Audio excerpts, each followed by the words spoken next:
sera Inch'Allah axé sur un thème qui rythme notre quotidien. Il s'agit de la préservation de la langue.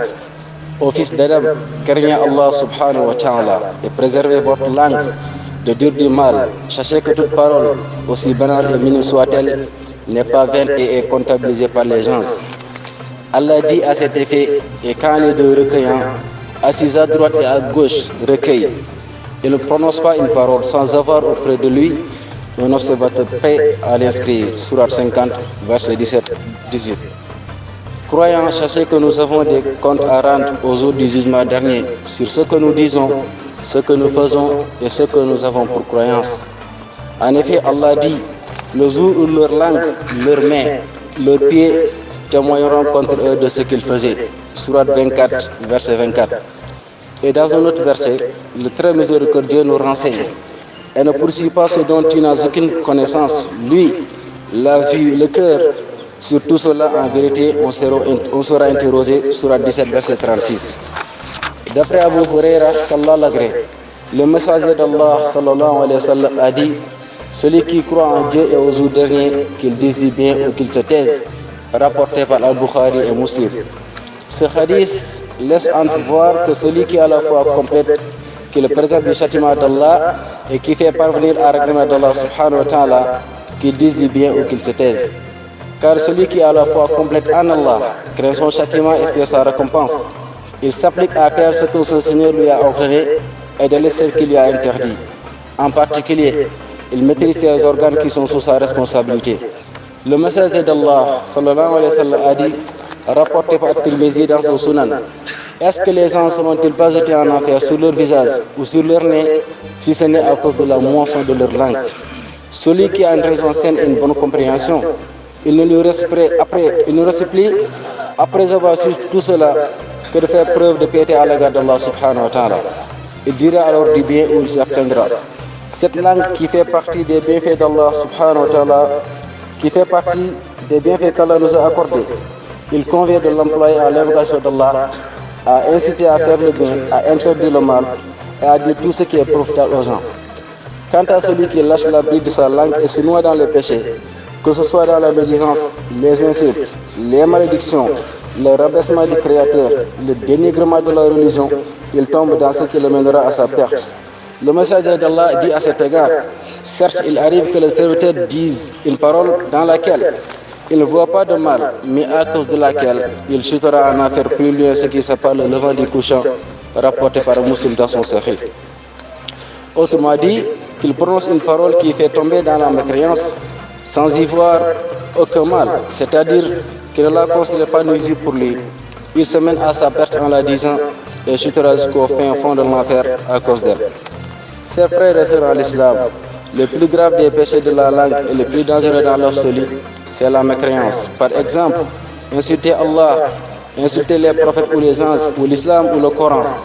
ou de considérer licite une chose reconnue unanimement interdite par l'islam, comme de dire qu'il serait licite de boire de l'alcool ou de commettre la fornication. Le fait d'apostasier l'islam, c'est-à-dire de sortir de l'islam, annule les bonnes œuvres. Allah dit en ce sens, ceux d'entre vous qui apostasient leur religion, puis ils meurent en étant mécréants, ceux-là, leurs œuvres seront annulées dans le bas monde et dans l'au-delà. Ils font partie des gens de l'enfer et ils y resteront éternellement. Sourate 2, verset 217. Il y a trois sortes d'apostasie. La mécréance par la croyance qui se manifeste par le cœur, la mécréance par les actes qui se produisent par les organes, et la mécréance par la parole qui se traduit par la langue. Et ceci est en conformité avec la parole du prophète sallallahu alayhi wa sallam, rapporté par Tirmizi dans son Sahih, dans ses Sunan. Il arrive à l'homme de dire une parole dans laquelle il ne voit pas de mal, mais à cause de laquelle il chutera 70 atomes en enfer, c'est-à-dire 70 ans de chute, et cela fait atteindre le fond de l'enfer qui est specté aux mécréants. Le sens de dans laquelle il ne voit pas de mal sous-entend qu'il ne la considère pas préjudiciable. Certains qui ne font pas attention au fait de maîtriser leur langue et de préserver de la mécréance s'empressent de se fâcher contre Allah ou d'insulter l'islam ou l'un des prophètes ou l'un des anges dès qu'un accident leur arrive ou la moindre épreuve leur touche.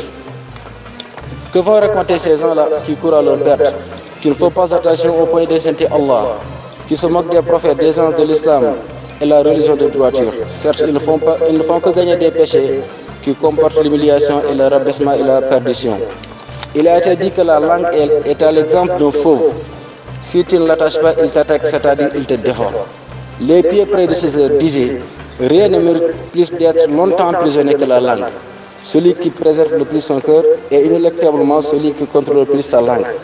Serviteur d'Allah, la langue est un organe dangereux et nécessite un minutieux contrôle, car sa taille est petite, mais ses conséquences sont grandioses. Celui qui est intelligent et qui est censé être perspicace, c'est celui qui préserve sa langue de tout ce qui peut le mener à sa perte. Dans cette perspective, Abdullah ibn Mas'ud, qu'Allah l'agrée, a dit: il a été rapporté qu'il a escaladé As-Safa, la montagne As-Safa, qu'il a pris sa langue et a dit: ô ma langue, dis du bien, tu gagneras, et abstiens-toi de dire du mal, tu seras sauvé avant d'avoir à regretter. Puis il a dit: j'ai entendu le messager d'Allah sallallahu alayhi wa sallam rapporté par At-Tirmidhi dire: la plupart des péchés du fils d'Adam proviennent de sa langue. Or, parmi ces péchés, il y a la mécréance et les grands péchés. Pour frire mes frères et sœurs à la foi, celui qui souhaite être sauvé du péché, qu'il surveille chacune de ses paroles et les pèse selon la balance de la religion. Agir ainsi est une grande cause pour être sauvé dans l'au-delà. Sachez, serviteurs d'Allah, que si la langue peut mener facilement à la perdition si on la laisse sans surveillance,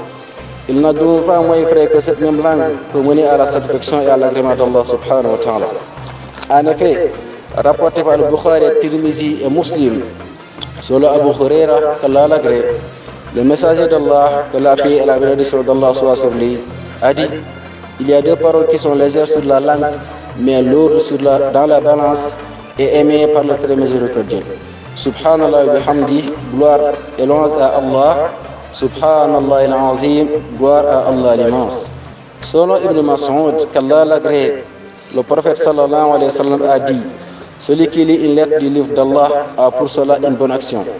Et la bonne action compte 10 fois. Je ne dis pas Alif Lam Mim est une lettre, mais Alif est une lettre, Lam est une lettre et Mim est une lettre rapportée par Tirmizi. Tout ce qui a été bien dit ne provient que d'Allah. Et ce qui a été mal dit émane de notre propre personne et des ruses de Satan. Demande à ce qu'Allah me pardonne, vous pardonne et nous fasse miséricorde. أقول ما تسمعون وأستغفر الله لي ولكم فاستغفروه إنه هو الغفور الرحيم. الحمد لله الذي هدانا لهذا وما كنا لنهتدي لولا أن هدانا الله. وأشهد أن لا إله إلا الله وحده لا شريك له وأن محمدا عبده ورسوله. Bokk jullit yi, ñoo ngi sant yàlla borom bi subhanahu wa taala di tuub si moom di ko jégalu suñu bakkaar te ñoo ngi muslu si moom suñu ayibu jëf ak suñu ñaawteef jëf ak suñu ayibu bakkan. nañ xam ne mbokk yi, képp ku yàlla jubal amul kenn ku mën a réeral, waaye nag képp ki nga xam ne yàlla seetaan na ko si maanu teem amul kenn ku mën a jubal. ñoo ngi seede ne amul benn buur bu ñu jaam su dëgg jaamu ji di jëriñ, ñàkk jaamu ji di lor ku dul yàlla borom subhanahu wa taala. te ñoo ngi seede ne yonent bi sallallahu alayhi wa sallam jaamam la, ndawam la te yonenteem la. yàlla moo ko yónni mu nekk rahmatan lil alamin, yërmaane ñeel mbooleem bindeef. gannaaw loolu mbokk yi, ñoo ngi leen dénk ragal yàlla subhanahu wa taala di ko dénk suñu bopp. yàlla nee na ba a'uuzu billahi mina shaytaani rajim: wa man yattaqillaha yaj'al lahu maxraja. yàlla mu ne képp ki nga xam ne ragal nga yàlla rek, xat-xat boo mën a dugg yàlla mu ne moom maa la si génnee, waaye képp ku ragal yàlla, yàlla moo koy yombal ay mbiram. gannaaw loolu mbokk yi, tey ñu bëgg fàttalante ak yéen si ab benn thème bu am solo. thème bi aajowoo si benn cër si cëru doomu aadama yi, mu nekk cër bu nga xam ne nu ko yàlla subhanahu wa taala defaree dafa wuteeg loolu lu mu defaree yeneen cër yi. cër bu nga xam ne yàlla azza wa jalla da ko nëbb, waaye rawatina yàlla subhanahu wa taala dafa ko suudee. ba mu ko suudee mu utal ko ay giri, ba mu ko utalee giri mu utal ko ab beneen buntu ala waxee lisaan, moom mooy làmmiñ. ba gis ngeen yàlla azza wa jalla mu bokk si xéwal yu rëy yi nga xam ne may na ko doomu aadama mooy la làmmiñ bu nga xam ne moom nga mën a jëfandikoo ngir yëwnal sa jëfe àdduna ak àllaaxira. mbokk yi na ngeen xam ne doomu aadama bi mboolem kaddu bu nga xam ne génneen ko sa làmmiñ nekkul ay kaddu yi nga xam ne dañuy naaw ni si air bi rek, déedéet, bal kaddu yooyu dañ koy compter. yàlla azza wa jalla moo ngi lay boole ay gardien yi nga xam ne ñoom ñoo noté lépp loo mën a def. yàlla suñu borom subhanahu wa taala moo ngi wax suuratul Qaaf: a'uuzu billahi minash shaytaanir rajiim إذ يتلقى المتلقيان عن اليمين وعن الشمال قعيد ما يلفظ من قول إلا لديه رقيب عتيد. يالله سبحانه وتعالى di wax ne إذ يتلقى المتلقيان jamono bi nga xam ne ñaari bindkat yaa ngi bind mooy ñaari malaaka nga xam ne yàlla moo ko booleel ak bépp doomu aadama buy def ci kaw suuf góor la jigéen la mag la ndaw la yàlla moo la boole ak ñooñu. yàlla mu ne anil yamini wa anil shimali qa'id yàlla mu ne sa côté ndeyjoor ak sa côté càmmoñ am na ku fa toog à gauche am na ku fa toog à droite am na ku fa toog yàlla mu ne maa yalfizu min qawlin illa ladayhi raqibun atid amul benn kaddu bu nga mën a génnee sa làmmiñ amul. kaddu bi rëy na tuuti na ndaw na ila axirihi yàlla subhanahu wa taala mu ne jamono bi nga xam ne génnee ko rek am na ku nga xam ne raqibun ki nga xam ne moo ngi lay surveiller de près soriwu la atid te moo ngi toog ñaar ñooñu yàlla booluñu duñ sonn duñ gëmantu duñ nelaw taluñ keneen taluñ leneen ku dul yow yàlla subhanahu wa taala yow la yëndi ñoom la yëndi si yow lépp loo wax duñ koy daal di bind ñu xam ne doomu aadama bi libre képp ki nga xam ne da ngaa jàpp ne da nga libre ngay wax lu la neex jàpp ne tu n'es pas libre abadan. mbokk yi thème bi mënuñ ko wax si làmmiñ ba pare bàyyi yeneen cër yi abadan ndaxte làmmiñ dafa am liaison ak yeneen cër yi. xam ngeen ne suñu ñaari malaaka yooyu lépp loo génnee sa làmmiñ dañ koy bind est-ce que loolu kese la kon dañ siy déggee ne kon du ñu bind leneen. dafa am benn waaye bu jàng aaya bi mu ne yàlla subhanahu wa taala ñu booy ak malaaka yi nga xam ne lépp loo wax dañ koy bind. mu ñëw dugg si bitik bi nga xam ne bu ñuy jaayee sangara xam na su waxee dañ koy bind mu ñëw dugg si bitik bi ne waa ji mu joxoñ butéel sangara yi daa ñëw di joxoñ directement mu fàtte ne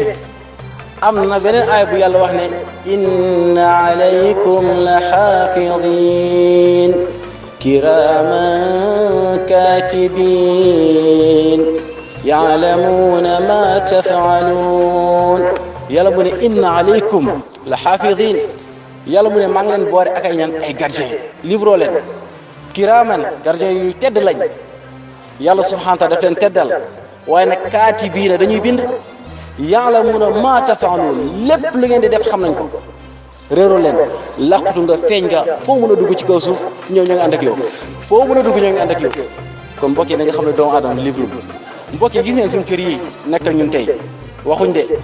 mais yawmal qiyaam day ñëw seede lépp lu nga xam ne moom la ñu liggéey ci kaw suuf moo tax yàlla subhaanahu wa taala wax Qur'an yawma tashhadu alayhim alsinatuhum bés la bi nga xam ne seen làmmiñ yi dañuy seede lépp lu ñu waxoon bépp kaddu moo xam bu baax la mbala bu bon la dañ koy daal di seede wa aydihim seen loxo yi dañuy seede lépp lu ñu laaloon yow mii nga xam ne yàlla azza wa jalla dafa xaraamal nga laal jigéen bu la daganul ñun ñëpp xam nañ ko yàlla subhanahu wa taala xaraamal nga laal jigéen bu nga xam di sa soxna ba pare nga mun ko takk yaa ngi koy lëng yaa ngi koy def lu la neex loxo yaa ngi noppi tey yëgal ne yawmal qiyaam loxo yi dañuy wax lu njëriñ duñ doon def lépp tout la ñuy wax tey su la neexee nga ne tu es libre da ngay def dara affaire du mujj fenn yàlla mu ne loxo yi dañuy wax yawmal qiyaam waaye mel foofu wa arjuluhum bima kaanu yaamaluun min seen tànk yi dañuy seede lépp lu ñu doon def ki nga xam ne doon dem jàkka tànk yi dañu koy seede yàlla yawmal qiyaam ñun dañ doon dem jàkka waaye ki nga xam ne da nga doon dem si podium yi da nga doon dem si baal yi da nga doon fekk soxna yi seen chambre yi def na ko su noonu tànk yi dañu koy seede yawmal qiyaam am na benn aaya bu ko gën a matale surtout Fussilat nit ki day weddi yawmal qiyaam lu mu doon def yàlla daal di tëj lépp waxloo cër yi yàlla mu ne wa yawma yuxsharu a'daa'u llahi ila nnaari fa hum yuuzaun yàlla mu ne bés bi nga xam ne dañuy dajale noonu yàlla yëpp dajaleen malaaki gunge leen dajaleen pàng leen ci safara hatta ida ma jaa'uha yàlla subhanahu wa taala mu ne su ñëwee ba buntu safara shahida alayhim sam'uhum wa absaaruhum wa juluduhum bima kaanu ya'maluun yàlla mu ne su ñëwee ba si buntu safara shahida alayhim sam'uhum noppi seede lépp lu ñu doon déglu ki nga xam ne doon déglu musique noppi day seede ki nga xam ne da nga doon déglu Qur'an sa noppi dañuy seede lépp lu ñu doon déglu ma yemul foofu wa absaaruhum fu ñu jëm ñun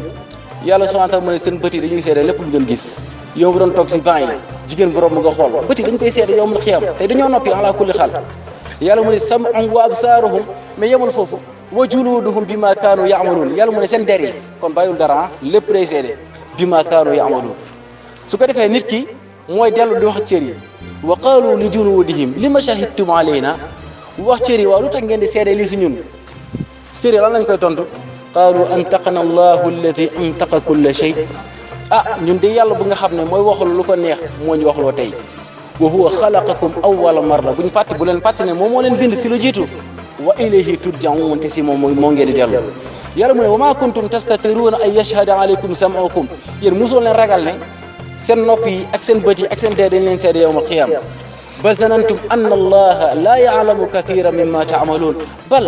da ngeen a foogoon ne lu ngeen doon def yàlla xamu ko yàlla da gis na ba pare noppi yàlla beneen aay dafa ne i'malu ma shi'tum def leen lu leen neex innahu bima ta'maluuna basir yàlla mu ne lu ngeen def maa ngi koy gis moo tax mu ne bal zanantum anna allaha laa ya'lamu kathiran mimma ta'maluun da ngeen a foog ne lu ngeen doon def yàlla xamu ko woon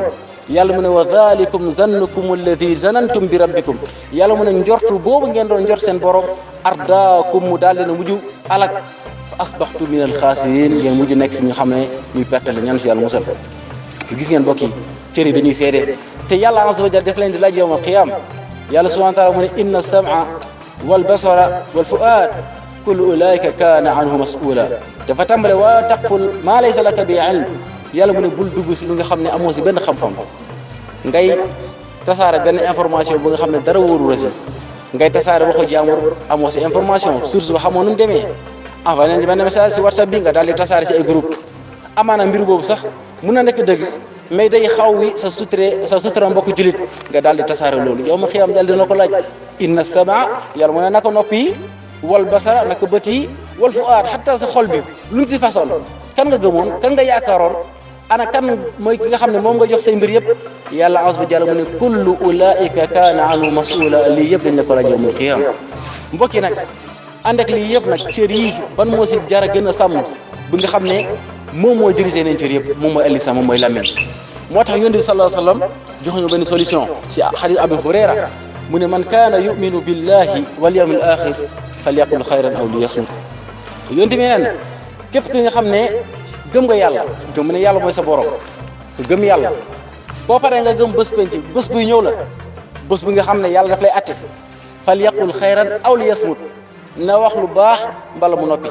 mbala gannaaw ba ngay waxee lu baax na noppi loolu mu war a war a nekk rôle làmmiñ ndaxte yàlla làmmiñ ñu ko yàlla defaree dafay wane ne moom ala kulli xaal lu ñor moo ko war a tax a génn te su génnee day wax loolu daal di dugaat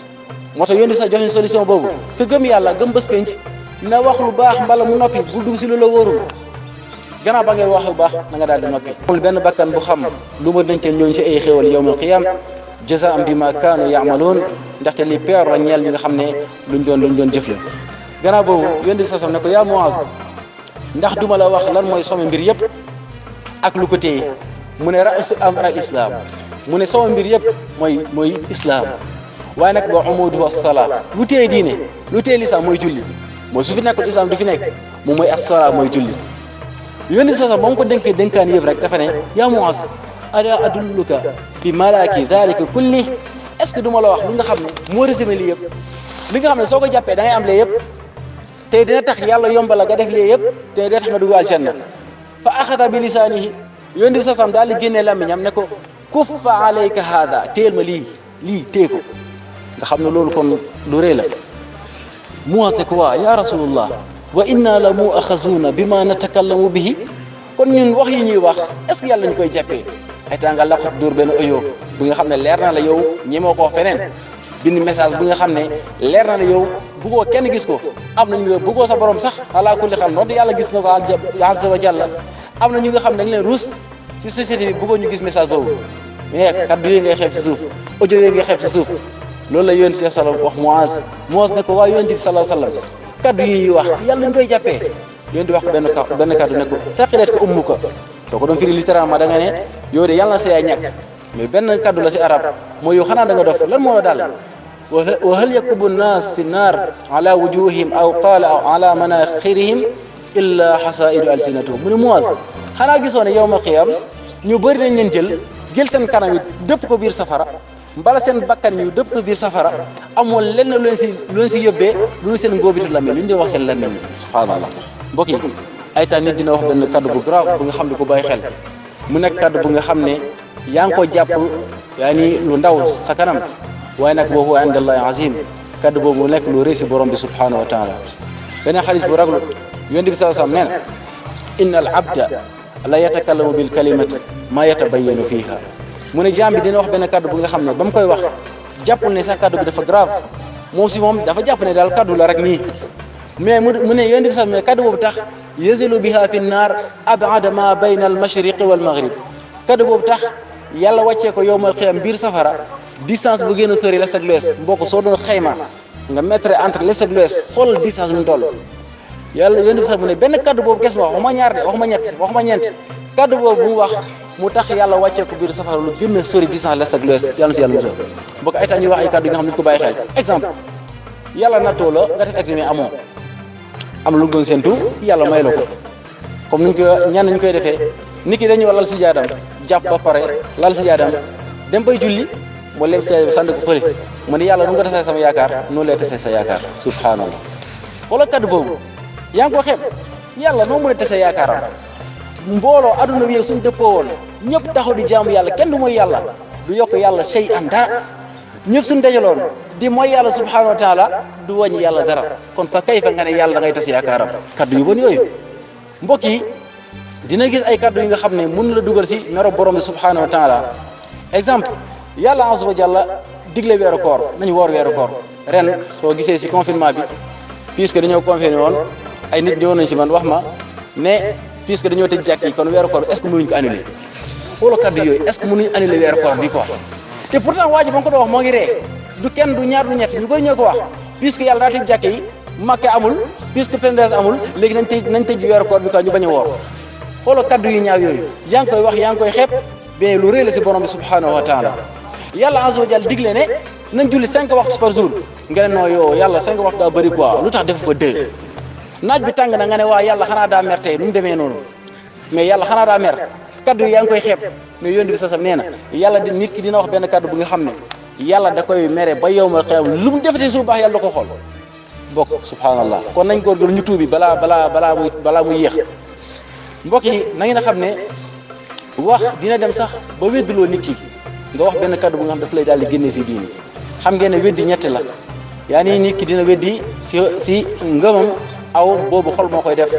gëmatul yàlla subhanahu wa taala waa nit dina weddi si ay cëram le fait nga taw ñëw taal Qur'an ñëw mab ab jàkka ala kulli xaal weddi nga si jëf waaye nag nit dina weddi si kaddu mooy wax benn kaddu bu nga xam ne da koy génnee seen islam te yëgu ko exemple yàlla subhanahu wa taala dafa xaraamal sangara nga ne non sangara day faj quoi il faut nga mos si tuuti te pourtant yàlla da kaa xaraamal yàlla azza wa jalla xaraamal njaalo nga ne non njaalo dagan na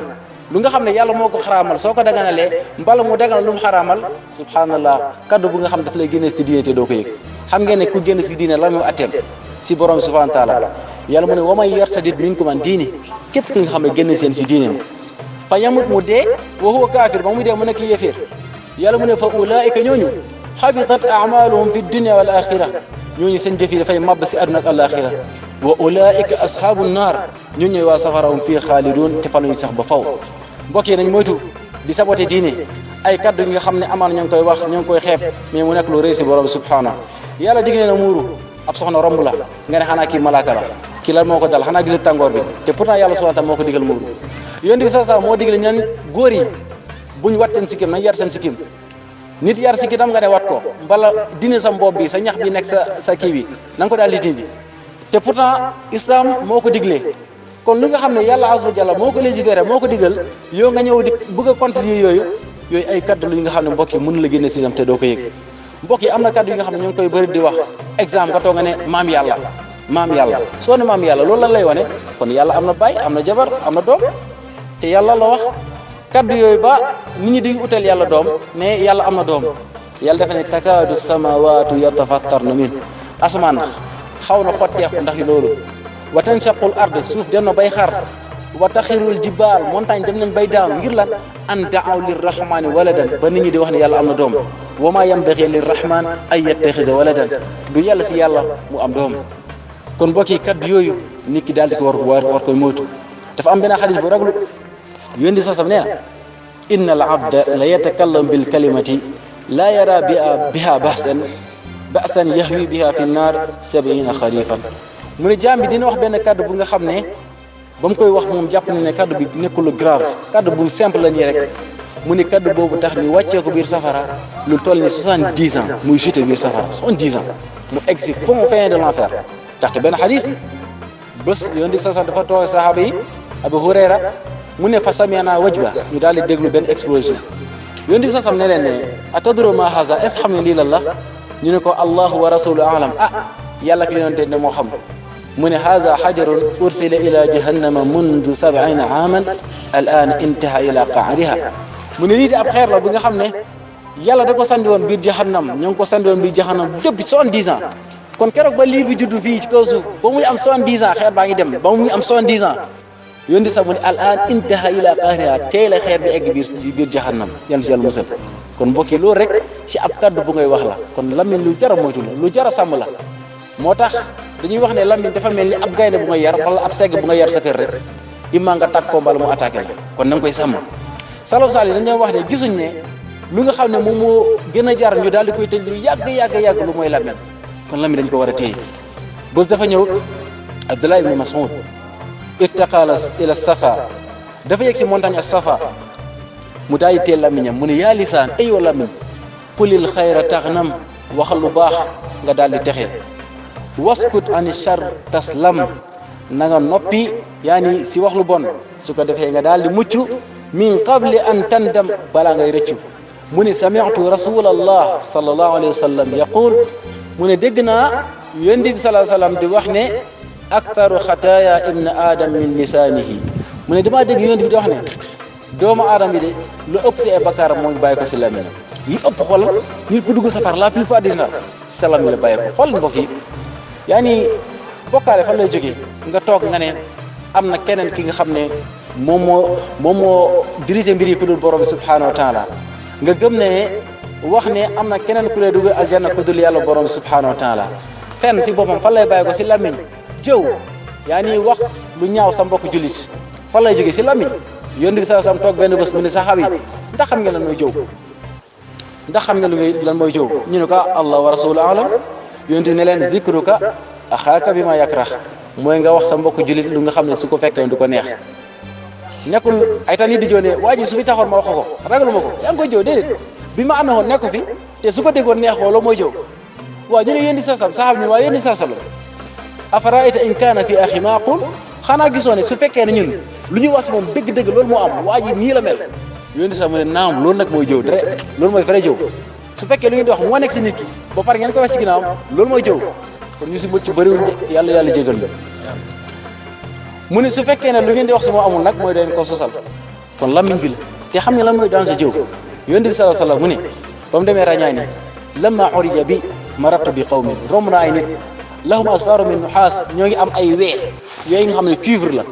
yaxmisuuna wujuhahum wa sudurahum ñu jël di xotti seen kanam ñoom seen bopp di xotti dara di génn di xotti waa seen dënn yi en attendant ñu jamono bu ñu xotti seen fii bu ñu xotti seen dënn yi fii day wër ñu xottiwaat fii noonu mooy seen bëggal mu ne yonent bi sa mu ne ma laaj ci Jibril ma ne man haula Jibril ñii ñoo ñan mu ne haula alladina yakuluuna luhuma annaas ay yaqawuna ala aradihim mu ne ñii ñoo doon lekk nit ñi dëmm soo ko gis soo bëggee xam lan mooy dëmm dëgg mooy jëwkat parce que kooku mooy lekk nit yàlla subhanahu wa taala mu ne yaani bu leen wax bu leen jëw seen mbokk jullit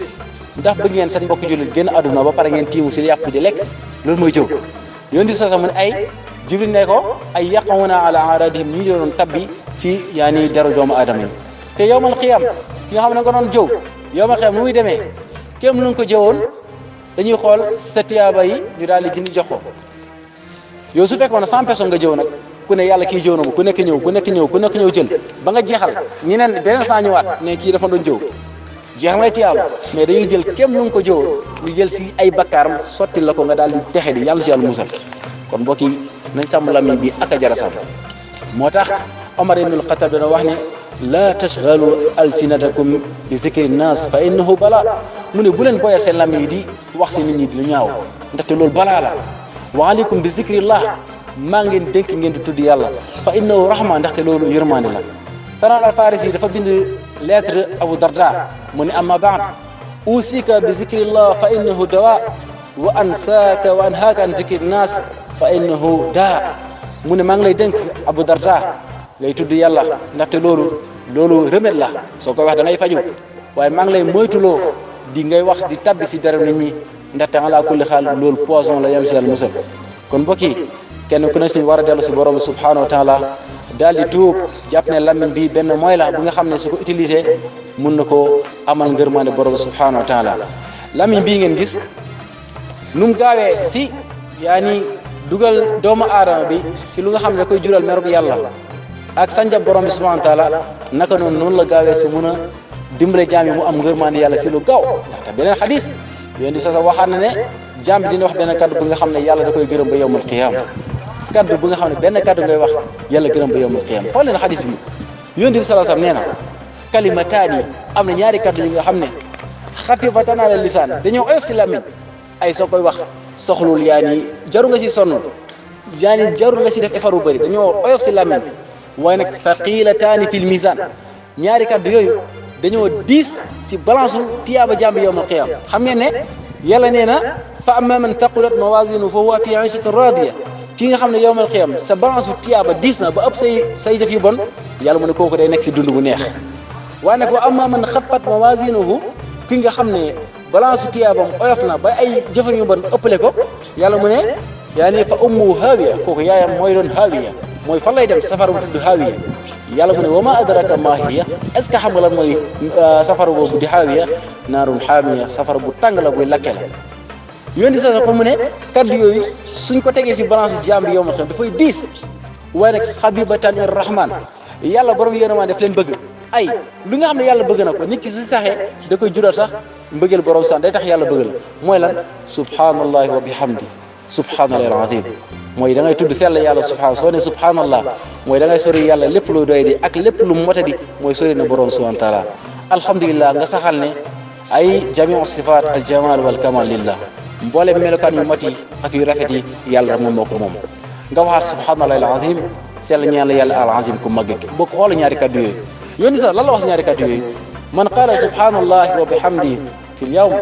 xiina yusbix 100 marra wa xiina yumsi 100 marra xuttat anhu xataayaahu walaw kaana mithla zawajil bahr képp ku wax subhanallahi wa bihamdihi 100 fois si suba ak 100 fois si ngoon yàlla dina ko jégal ay bakkaaram ndonte bakkaar yi ñoo ngi toll furiti géej soo ñëwee si géej vague yi nu ñu génnee mbir yu weex yooyu la ndonte sa bakkaar noonu la toll yàlla subhanahu wa taala jégal say bakkaar benn xadis yoon di sax mu ne képp ku wax suba 100 fois ak ngoon 100 fois lam yaati ahadun yawma alqiyamati bi afdali mimma jaa bihi illa ahadun qaala misla ma qaal aw zaada alayhi képp ku wax loolu suba 100 fois ak ngoon 100 fois amul kenn kuy andi ay jëf yu baax yu la raw yawmal qiyaam ba mu des ki nga xam ne defoon na 100 yi waaye gannaaw ba mu paree muy nekk di yokkaat di waxaat di prononcer même parole yooyu mbokk xoolal loolu rang bi exemple resto togg naa ay ginaar xam ngeen ne ñun ñëpp loolu moom lañ bëgg ala kulli xaal rang bi bëri na lool serré na lool yow jamono bi nga xam ne yaa ngi taxaw si rang bi leer na la fii mën nga fi école toll ni 30 minutes del wax subhanallah wa bihamdi subhanallah alazim yónni bi sa wax benn xadis képp ku wax subhanallah wa bihamdi dañ lay jëmbatal garab biir aljanna kon ñaata garab lañu war a mu ram par jour subhanallah wa bihamdi c'est facile subhanallah wa bihamdi ñu jëmbatal la garab biir aljanna te xool leen yàlla mbooleem mbir bu mu sàkk mbooleem mbir garab yeeg nit ñeeg jinne yeeg lépp loo gis yàlla mu ne wa in min shay'in illa yusabbih bihamdi yàlla ko lépp loo gis moo ngi wax subhanallah wa bihamdi walakin la tafqahuna tasbihahum wala yéen mënoo leen comprendre ñoom nan la ñuy tuddee yàlla garab bii ñu toog basan yi ñu toog micro bi ñuy waxee fay ñu téye lépp ñoo ngi tudd borom bi subhanahu wa taala yàlla mu ne waaye mënoo leen ko comprendre yónni sax ñu ko laaj ban zikr moo gën sa zikr yi mu ne zikr bu nga xam ne moom la yàlla tànnal malaaka yi mooy subhanallah wa bihamdi kon nañu rey seen bopp si kaddu yi mbokk yi xool leen encore ba léegi loolu jëfalamiñ la yónni sax mu ne man qara harfan fi kitabillah falahu hasana képp ku jàng benn araf benn lettre ci téere yàlla dina si am tiyaaba tiyaaba boobu ñu multiplier ko par 10 mu ne laa aqul alif laam mim xarf waxuma leen alif laam mim benn araf la de déedéet alif xarfun laam mim xarfun wa mim xarfun mu ne alif benn araf la soo ne alif am nga 10 laam 10 mim 10 yoon ISRA bi yaa ngi dem alif laam mim ñaari tiyaaba ngay am qul la ahad fatiha nga toog xoola ñaata nit ñoo nga xam ne dañuy toog jour la mu duñu jàng alxuraan te ay julli lañ ñooy jàkk ñooy ñëw ñooy jaamu yàlla subhanahu wa taala mais dañoo sàggane si jàng Quran senes nga sax nga ne chaque jour naa jàng benn xul wala ahad ba mu jeex kese nga compté soo demee sa néeg nga compté ñaati lettre la moo nekk si xul wala ahad ala kulli xaal xoolal loolu ñaati tiyaaba la mbokk yi nit ko war góorgóorlu rey si boppam kon mbokk yi nañ góorgóorlu ñu sàmm suñu làmmiñ yi te ñu góorgóorlu di ko utiliser si li nga xam ne daf ñu jëral yërmande yàlla allahumma arina alxaqa xaqan warzuqna ittibaa wa arina albatila batilan warzuqna ijtinaba allahumma rabbana atina fi dunya xasana wa fi alaxira xasana wa qina azab annar aqulu ma tasmaun astaghfirullah li wa lakum wa li saa'il muslimin fastaghfiruhu innahu huwal ghafurur rahim